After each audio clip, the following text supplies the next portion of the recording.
ഇതാ വേങ്ങരന്ന് വന്നപ്പോൾ കൊടുന്നതാണ് കേട്ടോ. ഇമ്മ പോരാൻ നേരത്തെ കവറിലാക്കി തന്നതാണ്. അപ്പോൾ അങ്ങനെയാണല്ലോ നമുക്ക് എന്താണ് പോരാൻ നേരം നമ്മുടെ പെരീന്ന് സാധനങ്ങൾ തരുമല്ലോ. പോരുമ്പോൾ ഇത് കൊണ്ടേക്കോ അത് കൊണ്ടേക്കോ എന്നൊക്കെ പറഞ്ഞിട്ട് ഉമ്മാരുള്ള കാലത്താണ് കേട്ടോ അങ്ങനെ കിട്ടുള്ളൂ. അപ്പോൾ ഞാൻ പോരാൻ നിൽക്കുന്നുണ്ട്. അപ്പോൾ പെട്ടെന്ന് കവറൊക്കെ ആക്കി തന്നതാണ് കേട്ടോ. അപ്പോൾ എന്തൊക്കെയുള്ളതെന്ന് കാണിച്ചു തരാം. അപ്പോൾ ഇതൊക്കെ ചിരങ്ങൻ്റെ ഇലയാണ് കേട്ടോ. ഇതാ ചിരങ്ങൻ്റെ ഇല ഉണ്ട്. പിന്നെ അവിടെ ഉണ്ടായിട്ടുള്ള ചിരങ്ങുണ്ട്. ചിരങ്ങയൊക്കെ കായ്ച്ചണുള്ളൂ കേട്ടോ.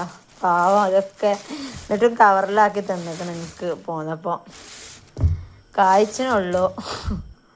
അപ്പോൾ ചെറുതാണ്. അപ്പോൾ അതൊക്കെ അറുത്ത് തന്നിട്ട് ഇനിയിപ്പോൾ അടുത്തൊന്നും ഞാൻ പോവലുണ്ടാവില്ല കേട്ടോ. അതുകൊണ്ട് ഉള്ളതൊക്കെ എല്ലാം മരത്തുമുള്ളതൊക്കെ അറുത്ത് തന്നിക്കണം കേട്ടോ.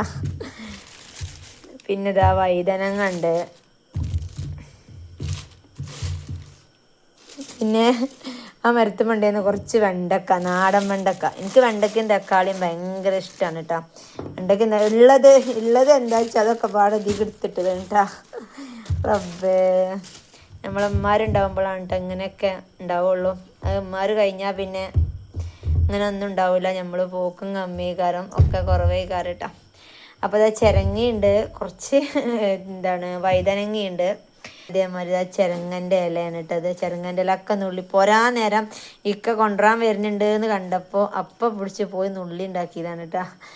പിന്നെ ഇതാ ഒരു കവറിൽ കുറച്ച് കറിവേപ്പിൻ്റെ ഇലയുണ്ട്. അതൊക്കെ കൂടെ എടുത്തിട്ട് കവറിലാക്കി തന്നതാണ്. കൊണ്ടുപോയിക്കോന്നും പറഞ്ഞിട്ട് ഇക്ക വരുന്നുണ്ട് എന്ന് പറഞ്ഞേക്ക് ചെയ്ത പണിയാണ് ഇതൊക്കെ.